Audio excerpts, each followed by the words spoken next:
Le financement des entreprises, vaste sujet à la fin de l'année 2010. Nous aborderons des points saillants qui sont propres à l'actualité. Alors, nous parlerons à la fois du financement capital, à la fois du financement par les marchés, donc financement obligataire, des financements affectés, des financements par emprunt bancaire, des financements par les subventions et garanties, parler des conseils, des sociétés conseils, et parler également de l'opportunité de choisir un financement plutôt qu'un autre, parce que ça n'est pas lié qu'à la notion de politique de financement. En commençant par les opérations capitales. Opérations de capital, il y a évidemment les émissions d'actions. Les émissions d'actions, c'est pour un financement d'entreprise qui démarre, c'est ce qui est le plus classique, ce qu'on appelle en anglais le Friends and Family, et qui permettent souvent de démarrer. Sinon, on peut avoir recours pour les émissions d'actions à des fonds de start-up, fonds d'investissement de proximité, qui permettent à des entreprises de démarrer, mais la législation sur ces fonds va évoluer au cours de l'année 2011. Également dans les émissions d'actions privées, les fonds de private equity, le fonds stratégique d'investissement, évidemment, et autres organismes qui tournent dans le giron de la Caisse des dépôts. Et puis, il y a évidemment les financements par le marché, donc financement par la bourse, financement par des marchés libres en bourse, ou financement via des marchés plus matures et demandant des entreprises plus matures. Deuxième mode de financement, le financement en titre de créance, pour reprendre le vocable du règlement général de l'AMF. En titre de créance, on a ce qui concerne les billets de trésorerie, d'autres, des bons à moyen terme, mais également des dettes et des dettes de type hybride. Alors, comme type de dette, il y a des dettes obligataires seniors, dettes obligataires subordonnées.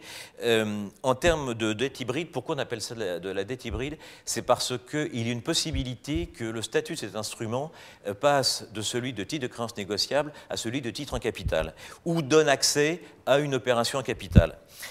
Pour illustrer mon propos très rapidement, j'en citerai 3, mais il y en a une cinquantaine existantes sur le marché. Les obligations à bonne souscription d'actions permettent d'accéder à des titres de capital. Une obligation remboursable en actions permet d'accéder à des titres en capital. Et évidemment, une obligation convertible le permet également.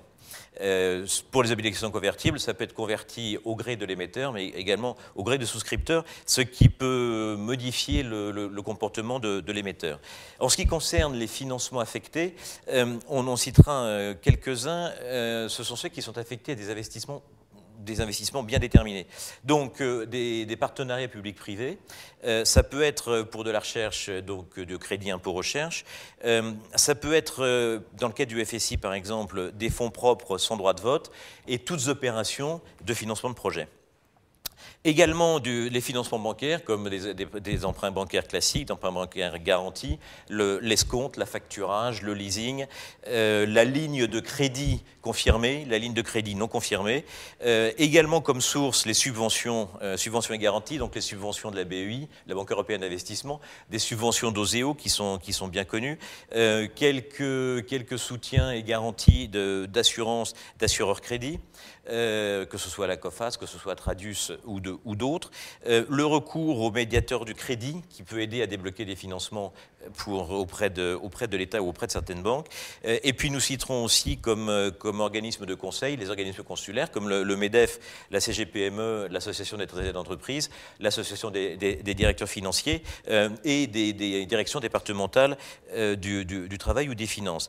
Dernier élément, l'opportunité de choisir chaque financement. Eh bien, on choisira un financement en fonction de ce que l'on veut faire avec le contrôle de l'entreprise, de la façon dont on veut faire participer l'investisseur extérieur au résultat de l'entreprise, à la durée nécessaire des financements, également à des ratios financiers qui sont à respecter, les fameux covenants en anglais qui ont été si difficiles à respecter au cours de l'année 2008, et puis enfin les points de liquidité, de la surliquidité qu'il convient de prendre en considération, quitte à replacer, mais pour se donner une certaine latitude à la fois face au marché, également face aux clients et face aussi aux banquiers.